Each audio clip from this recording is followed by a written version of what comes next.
Welcome back. You're listening to The Voice of Russia in London. After over a decade of war in Afghanistan, British Prime Minister David Cameron recently said, whilst visiting Ground Zero in New York, that the NATO-led mission in Afghanistan was a success. As troops prepare to withdraw in 2014, the question for the British government is, was it worth it? And can it really be called a success? To find out, I'm joined in the studio by Ben Harris-Quiney, chairman of the Bow Group, Chris Nineman from Stop the War Coalition, and on the line we have Nikita Mendkovich, an expert from the Institute of Modern Afghanistan in Moscow. And Nikita, if I could just launch straight into it, can we really call the NATO mission in Afghanistan a success, as David Cameron termed it? I'm sure not, because we are in Afghanistan to destroy not a person like Ben Laden or someone else, but terrorism. It is not still done. It is a problem, because Al-Qaeda, Taliban are still active in this country. So, in my humble opinion, we can't talk about a success of the mission. We can talk what it should be done to succeed, but not about the result, really. And Ben, do you think there is a result that we could call a success? I think Nikita's language there alone is interesting, because if we actually cast our minds back to when coalition forces went into Afghanistan, the goal was not just to eliminate terrorism. Indeed, the goal was put forth as one of freedom, one of liberation for the people of Afghanistan. I remember Cherie Blair going out to Afghanistan and talking about the importance of women's rights, the importance of education for all people. It was only really from 2007 to 2010 that the paradigm changed to one of security, first in the region and then security at home.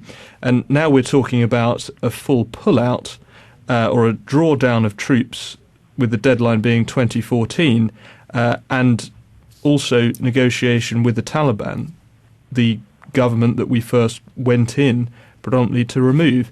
So I think if you take all of those things into consideration, there's been a considerable stepping down over the last 10 years where regards what our goals were and are.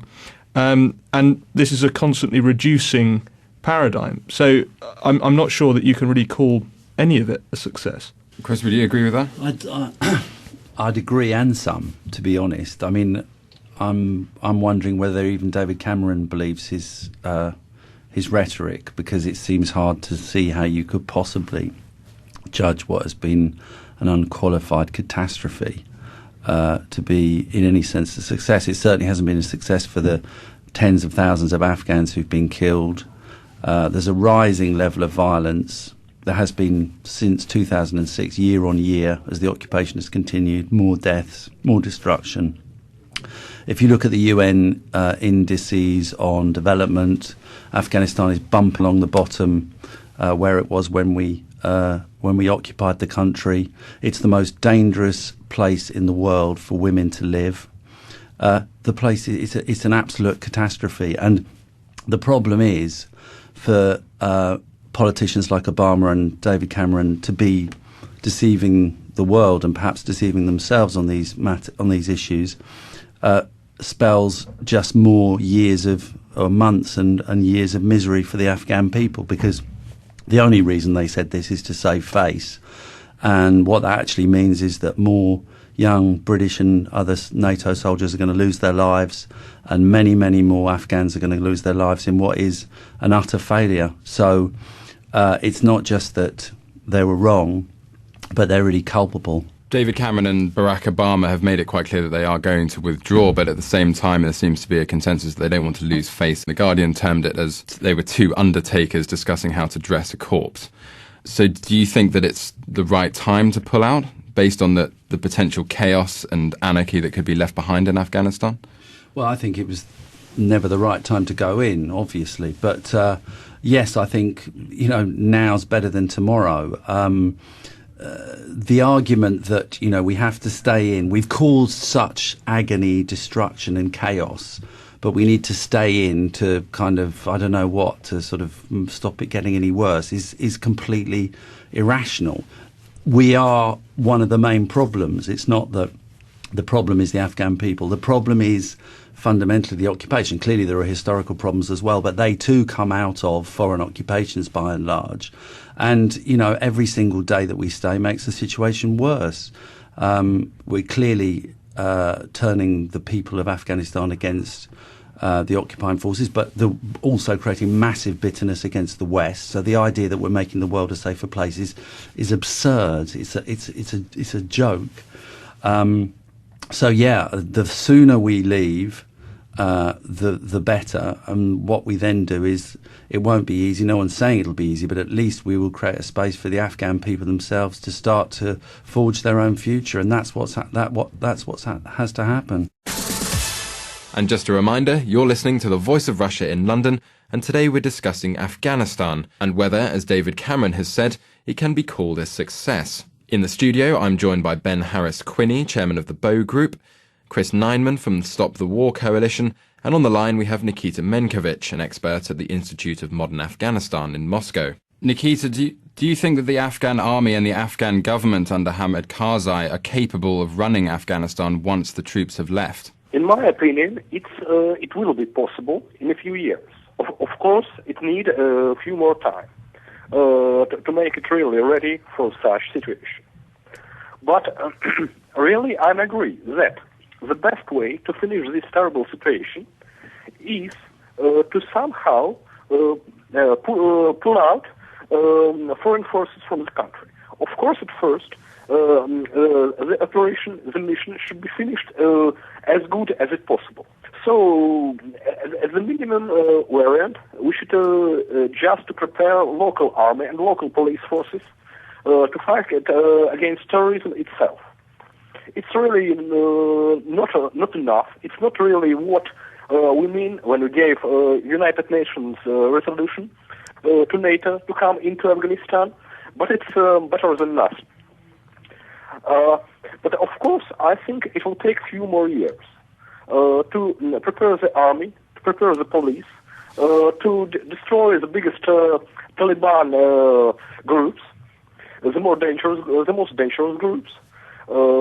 I hope it will take 2 or 3 more years in Afghanistan, and next we really do have chance to finish all this nightmare, to finish this war. We have a chance, but of course now I can't say that I'm sure that we will. We have a chance, Ben, and we should try to. Ben, do you think it's a question of a few years or longer? Well, no, I don't. I've got to disagree, actually, with what Nikita just said, because far from training forces to challenge the Taliban, we're actually now in talks with the Taliban about how to find a peaceful settlement to the crisis in Afghanistan. I think if you're talking about training the Taliban to fight terrorists, then there's a certainty of failure, because up until very recently, the Taliban were the terrorists, the Taliban were the enemy. I think what you're looking at is a failed state in Afghanistan, and the idea that in 2 years' time that failed state is going to harmonise, I think would be foolishly optimistic. It's, of course, a complicated question, but if we can bring the issue back to the NATO forces in the region and their role in that process, I think probably the language so far has been a little too harsh against the policies of Cameron and Obama, because let's remember they inherited this conflict. And there is evidence to suggest that the loss of life would have been as significant if they had engendered an immediate pullout at the point they took office. Clearly, with these major international conflicts, they're an incredibly complex organisational action, as well as a military and, some would argue, a moral or immoral action. So it's since Cameron has come into office, and likewise with Obama, you've seen the transition of the language from freedom to security and now to the drawdown. I think what the real concern is for David Cameron is, has this war been a waste of the lives of British servicemen? You mean, was it worth it? Was it worth it? And I think that's what David Cameron struggles with, and that's why David Cameron struggles to qualify this mission as a failure, because it's very difficult, therefore, to justify our involvement and the significant death toll that the war has produced. you can ask further questions as to have the military been provided with enough resources under David Cameron's tenure and under Obama's tenure with the surge as well. And I think those are interesting questions to explore, and there are a lot of questions to be asked there. Well, the funding issue is something that we'll come back to in a few moments. You mentioned Barack Obama there at the same time as David Cameron. He too inherited a war, but not only Afghanistan, but also Iraq. He was almost left with a choice. Do you continue operations in Iraq or do you continue in Afghanistan? Why did he choose Afghanistan, do you think? Both theatres were not an immediate pullout. Barack Obama made the pledge to bring troops home when he was first contesting the presidential election in 2008. And he didn't immediately pull troops out of either Iraq or Afghanistan. Iraq was quicker. I think the reason for that is that there's a NATO-led force in Afghanistan. It's much more of an international partnership, whereas Iraq was more of a solo US mission. But I think in either case, an immediate pullout would have been foolhardy. They were there. There had to be a responsible withdrawal of troops. I think the answer to that is more that Barack Obama was aware of the fact that he was elected on essentially an anti-war ticket. That was a large part of the reason why he got elected, and he couldn't simply renege on all of that as soon as he got elected. And the situation in Iraq was so unpopular at home that I think, and also so chaotic actually on the ground, that I think he had to accept that was no longer tenable. Actually, he wanted to leave a further 50,000 US troops in Iraq, but he wasn't allowed to, so let's not forget that. And the whole problem is that both Cameron and Obama have essentially, on the whole question in general of the role of Britain and the US in the world, have essentially accepted the kind of Bush doctrine that Britain and America have the God-given right to intervene wherever they wish, to remove governments, to occupy foreign countries if they take the arbitrary decision that they don't like a particular regime. And as long as that happens, they're going to face disaster after disaster. Now, they are talking about drawdown, not because out of any matter of principle, but simply because they've essentially been militarily defeated, or the occupation has failed militarily, so they have to accept that reality. However, they're saying by 2014, which means how many more US and British soldiers are going to be killed for a completely failed exercise. And I agree absolutely with Ben that the reason they're staying there is entirely to save face. It's entirely to avoid humiliation. It's entirely to avoid the reality that 73% of the British people understand, according to the opinion polls, which is that this whole thing has been a disaster. If I can come in on that, I don't think it is purely to save face. I think a big part of it is the operational and organisational issue, that if you pull troops out with immediate effect, let's say that Barack Obama, his first act in office was to pull troops out of Iraq and Afghanistan. I don't think that would actually have been a better scenario. I think in facing realities, you've also got to face the reality that immediate pullout would have created an arrest in the region, a power vacuum, and possibly a very dangerous situation for the troops that were pulling out swiftly, but also for the incumbent population in the region and for the wider region as a whole. When we talk about security, we're talking about security in the region and at home, and I think immediate pullout would have made the situation worse than it was when we went in. Unfortunately, however, I think there's every argument to suggest by 2016, 2020, we'll be back to square one in Afghanistan. I still don't believe that it would have been better to pull out immediately. I think lives would have been saved by keeping troops in Afghanistan with the drawdown strategy in mind. And that was the basis of the surge, by the way. I think it's important to bear that in mind. Although it was a surge, an increase in troops, that was about moving forward the agenda so that there was some semblance of a state and a relatively secure state in place when troops pulled out. And the surge, in that sense, had been a success. Moreover, when it comes to the reputation of politicians, I think it's more of a moral issue, certainly for David Cameron. He has a great problem in accepting that the conflict in Afghanistan has been difficult, has been a failure, and probably won't yield the results that we initially went in hoping that it would, because it means that those British lives have been spent in vain. I think that's the real issue for Cameron, because ultimately it's not his war. And just a reminder, you're listening to The Voice of Russia in London, and today we're discussing Afghanistan, and whether, as David Cameron has said, it can be called a success. Historically speaking, it's not the first time that foreign forces have met with failure in Afghanistan. Nikita, it's fair to say that Afghanistan has been a fairly tricky nut to crack for the Soviets in 1979 and onwards, and before that, 100 years before that, British forces in the first and Afghan wars. Why has Afghanistan presented such a problem for foreign forces in the past and today? In my opinion, the situation is quite different. Because when Soviet forces were in Afghanistan, they didn't make war just against a little terrorist group like Taliban or Al Qaeda. It was a big war sponsored and backed by United States from the opposite side. Because any year, CIA and other American structures backed anti-Soviet groups by millions of dollars, by guns, by ammunition, and so on and so on. So in that time, of course, it was it was difficult. Because in fact it was a war between Soviet troops and American money. Such war was possible to take really a long time, and it was quite hard to win it, because both sides were strong and were quite active.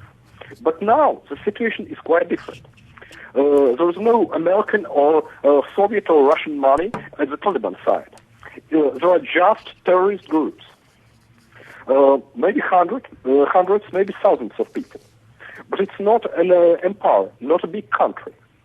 And nowadays, it took 11 years of American mission in Afghanistan, and we don't see any real results. Ben, just before the programme we spoke about the possibility of an Israeli first strike against Iran and how that might affect coalition forces' withdrawal from Afghanistan. Is it having a major impact on their thinking, on their policy thinking? I think it's got to be a very significant part of it, because let's imagine that tomorrow Israel launches a first strike on an Iranian nuclear facility. You've got US, UK and NATO troops in the region. And naturally, the Ministry of Defence, the Foreign Office, would have sat down and thought about this. And however much you think about it, it is a disaster. If that eventuality occurs, and Israel has every right to pursue that course, Allied forces would be stuck in the region and inevitably caught up in that conflict. Then you can forget about the sort of drawdown by 2014 or any of those targets. At that point, if we're involved in a conflict that features Israel and Iran and no doubt many other nations in the Middle East, you can look at NATO troops being in the Middle East for the next 20 years at least. And I think whilst that might be a decision that has to be made at home if such an eventuality occurs, it would be strategically far easier for UK forces and US forces to make that decision from the safety of their respective nations than with huge amounts of troops committed in the region. We touched upon it earlier very briefly, the financial factor, particularly funding troops, equipping troops for activity in the field. How much of an impact is that having on the government's decision to withdraw troops early? Can they afford to keep them out there? I think it is much more about the facts on the ground. And, you know, you cannot have a situation where you're claiming a kind of hearts and minds program in Afghanistan, but there are hundreds or thousands of people demonstrating outside NATO camps.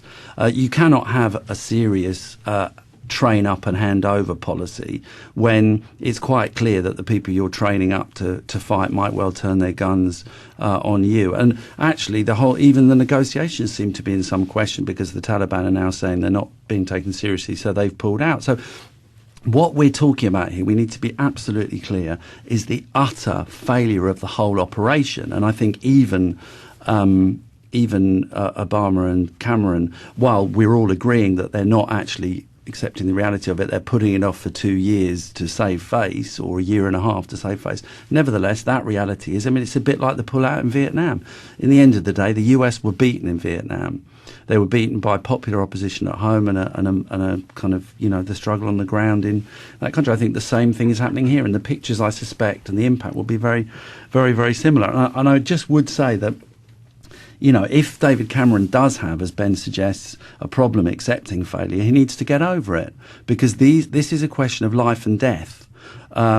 You know, people are being sent out there still. We get calls from mothers of the Stop the War Coalition, mothers of soldiers who are beside themselves and distraught because they have heard that their sons are being sent into this war that everyone, all the experts, and in private, no doubt, all the politicians, are saying is over, is finished, is failed. And it's just not acceptable to send soldiers into that situation when things are so bad. So I think it's really, I mean, it's mainly about the reality. I mean, just lastly on the question of money, I mean, you know, the US is considering not just green lighting or accepting that Israel might attack Iran, but the US is clearly laying plans itself for a massive bombing campaign on Iran. They don't seem to be that concerned about spending money on killing large numbers of people in the Middle East or Central Asia. That's not their main worry. I think what this is about, where it began with the Bush doctrine, the neoconservative doctrine in the Middle East, is with such a foreign policy operation, it's way beyond that of a presidency. Bush contextualised it in the same sense as the Cold War, and we mentioned Afghanistan. The problem is with international terrorism, you can't pin it down in the same sense. It's intangible. So we can talk about a degree of success in Afghanistan, where we talk about, you know, 70% of Al-Qaeda's operations in Afghanistan itself being reduced. But then we've also got to look at, well, how much has Al-Qaeda's operational capabilities in Yemen increased? It's sort of that toothpaste effect. And I don't think that is even limited to the Middle East. So you've got a completely intangible body of terrorists, which is completely different from the Soviet state as was in the Cold War. And the Cold War existed, it could be pointed to, and it lasted a number of presidencies. So even though you could have a failure in the Vietnam War, you could ultimately win the Cold War. The war on terrorism is somewhat different, because it's almost like a war on original sin. Yes, it has to be attacked. Yes, there has to be a strategy there. But I think you either commit to that strategy and commit troops to the Middle East for decades, or you say that you've got to draw down, you've got to pull troops out. Otherwise, we're caught in this halfway house where you're in danger of changing horses midstream, and you've got absolute turmoil left behind. Let's ask the three questions: Has the coalition-led mission to Afghanistan led to greater freedoms for those in the region? You could argue that there have been elections, but that's not necessarily an ultimate success, because now we're negotiating with the Taliban, which is a group that, from the basis of freedom, you don't want to be negotiating with. Secondly, has it led to greater security in the region? Well, we're still seeing attacks across Afghanistan, and indeed the region itself, the Middle East, is as much of a tinderbox as it ever was. Three, has it led to security at home? Well, in the period that we've been in Afghanistan, I think there are arguments to suggest that Al-Qaeda operations have been disrupted, and it may be that terrorist attacks have been prevented in the West as a result of that, but it is largely an unknowable. Now, it's on that unknowable that you then have to decide whether to invest in a period of austerity significant troops and resources to take it through to the next 20, 30 years in the same sense of a Cold War, or to pull out and try and fight those battles from an intelligence and from a more domestic perspective. And unfortunately, that's all we have time for today. I was joined in the studio by Ben Harris-Quiney, chairman of the Bow Group, Chris Nineman from Stop the War Coalition, and on the line we had Nikita Mendkovich, an expert at the Institute of Modern Afghanistan in Moscow. You've been listening to The Voice of Russia in London. I'm Tom Hedegard. Stay tuned, we'll be back after the news.